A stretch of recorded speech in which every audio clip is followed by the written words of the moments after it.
చెరుకు రసం మనం త్రాగుతూ ఉంటాం. చక్కటి రుచి, న్యాచురల్గా అనేక పోషకాలు అందుతూ ఉంటాయి. ఆ చెరుకు రసం 1 లీటరు 2 లీటర్లు తెచ్చుకుని పొయ్యి మీద గిన్నెలో వేసేసి కాస్త మనం మరిగించాలి.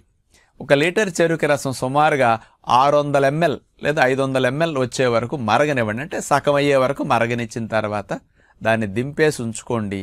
దాన్నే చెరుకు పానకం అంటారు. ఈ చెరుకు పానకం ఫ్రిడ్జ్లో ఉన్నవారు ఫ్రిడ్జ్లో పెట్టుకోవచ్చు, లేనివారు బయటైనా బాటిల్లో ఉంచుకోవచ్చు అనమాట.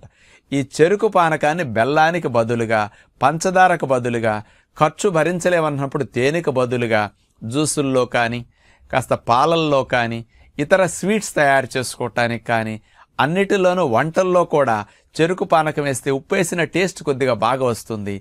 ఉప్పు లేని వంటలు వండుకునేవారి చెరుకు పానకం అన్నిట్లో కొద్దిగా వేస్తే తీపి రాకుండా చప్పదనాన్ని పోగొట్టి మంచి రుచినిస్తుంది.